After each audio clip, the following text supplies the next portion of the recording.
Le but de cette rencontre? Le but de cette rencontre, c'est de donner notre point de vue. Si je dis de donner, c'est nous, jeunesse, constitués en collectif de mouvement dénommé Flambeau Citoyen.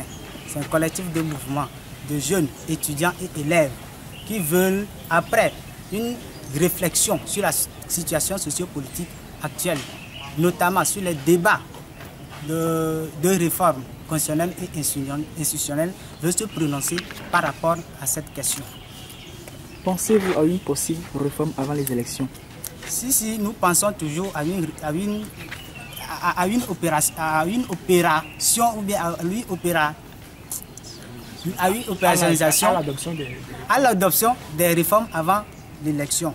Parce que ce n'est pas parce que les partis politiques ont échoué, les ODDH ont échoué, les prélats ont échoué, les organisations de la société, les organisations internationales ont échoué, que nous ne devons pas dire notre mot. Je vous disais tantôt que nous sommes la jeunesse et que la jeunesse au Togo, comme vous le savez, représente plus de 62% de la population togolaise. Et si toute cette jeunesse se lève et disent de la même façon et d'une même voix la même chose, je pense que les réformes seront faites avant l'élection présidentielle. D'ailleurs, plus de 85% de la population actuelle veut les réformes avant l'élection. Et vous savez bien que actuellement, la pompe de discorde entre les acteurs politiques, c'est les réformes, c'est la question sur les réformes.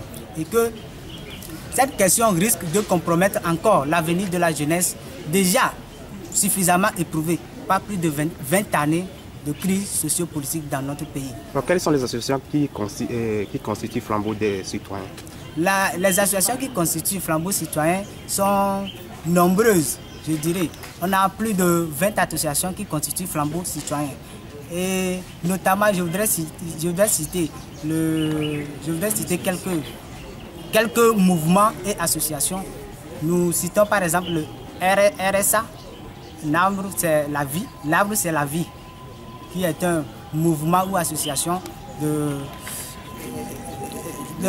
jeunes qui intervient aussi dans la culture, mais a son mot aussi à dire dans le débat politique. Oui, c'est d'ailleurs que vous avez un message à l'endroit de la classe politique.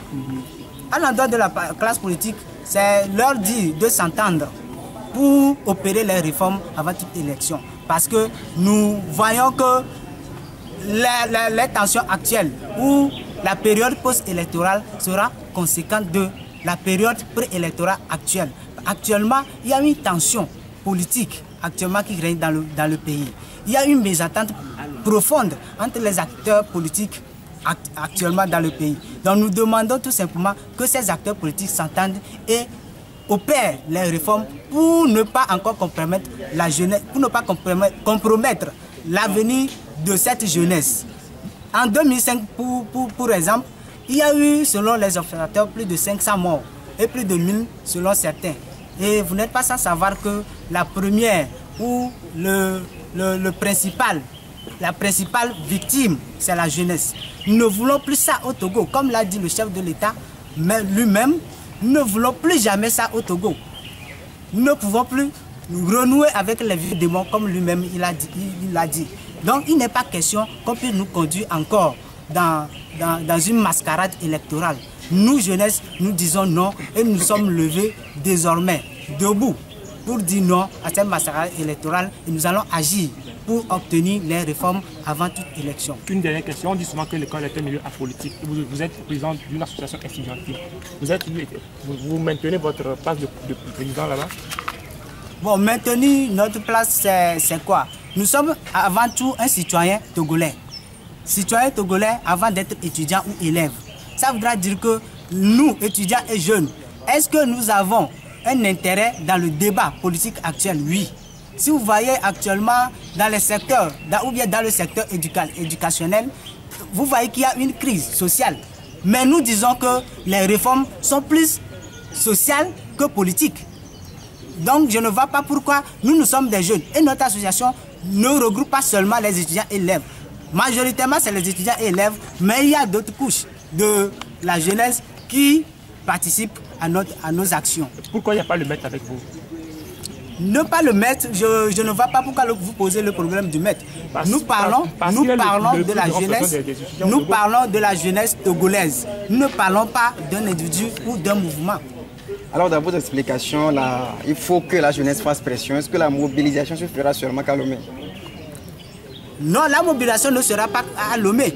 J'insiste là-dessus. Nous avons déjà parcouru le pays pour rencontrer les jeunes, pour rencontrer les mouvements et associations de l'intérieur. Cela voudra dire que dès que nous allons lancer notre mot d'ordre, c'est tout le pays qui va respecter le mot d'ordre.